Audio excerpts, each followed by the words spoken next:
আসসালামু আলাইকুম, hello my dear viewers, welcome to my another new video. বন্ধুরা, আজকে আপনাদের মাঝে অসাধারণ একটি বিষয় তুলে ধরতে যাচ্ছি। এটা হচ্ছে মসজিদে আল গামামা। এই মসজিদে আল গামামা মসজিদে নববীর একদম নিকটবর্তী জায়গায় অবস্থিত এবং এই মসজিদ সম্পর্কে কিছু তথ্য দেওয়ার চেষ্টা করবো। বন্ধুরা, আমার সামনে কিন্তু আপনারা দেখতেছেন এই মসজিদে আল গামামার সামনে কিন্তু অনেক কবুতর, এখানে বিভিন্ন মানুষ আসে এই কবুতরের জন্য খাবার কিনে এবং কবুতরকে খাবার দেয়।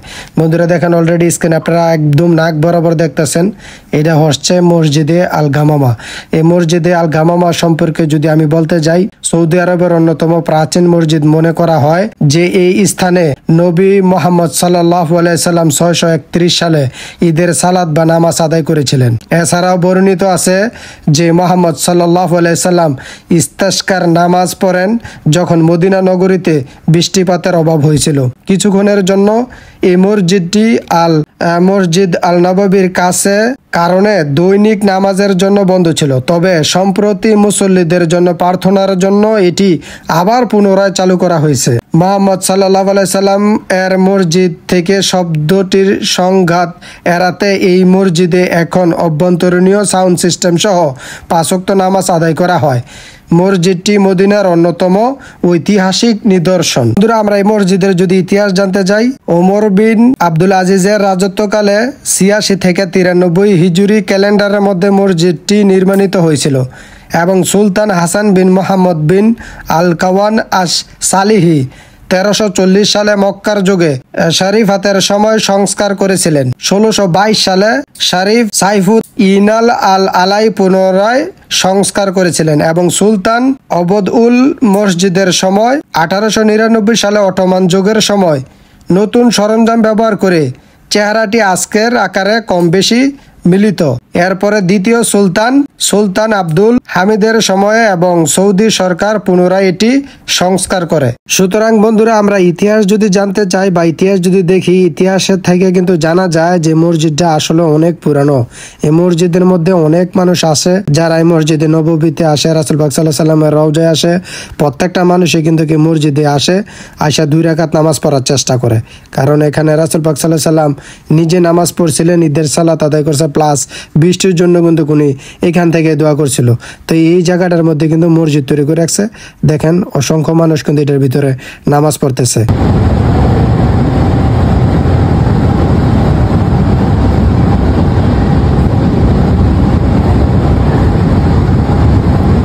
মসজিদে গামামা থেকে বন্ধুরা আমরা এখন সরাসরি চলে যাব মসজিদে আবু বকর সিদ্দিক। এটার পাশেই, বেশি একটা দূর না, হয়তো একটা গেলে 2-1 মিনিট সময় লাগে এবং আপনাদেরকে পুনরায় আবার মসজিদে গামামার মতো সম্পূর্ণ দেখানোর চেষ্টা করব। বন্ধুরা, যদি আমার ভিডিওটা ভালো লাগে, লাইক কমেন্ট শেয়ার করে দিবেন। ইসলামিক ভিডিও, যেহেতু ইসলামের ইতিহাস তুলে ধরবো এটার মাধ্যমে, যদি ভালো লাগে লাইক কমেন্ট শেয়ার করে দিবেন। প্রিয় বন্ধুরা, দেখেন এখানে একটি সাইনবোর্ড দেওয়া আছে। এই সাইনবোর্ডের মধ্যে কিন্তু স্পষ্টভাবে ইংলিশে এবং আরবিকে লেখা রাখছে যে মসজিদ আবু বকর আল সিদ্দিক।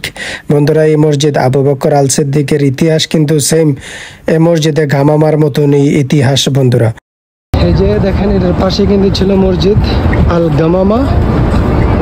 আল গামামার সাথে কিন্তু মসজিদে আবু বকর আল সিদ্দিক।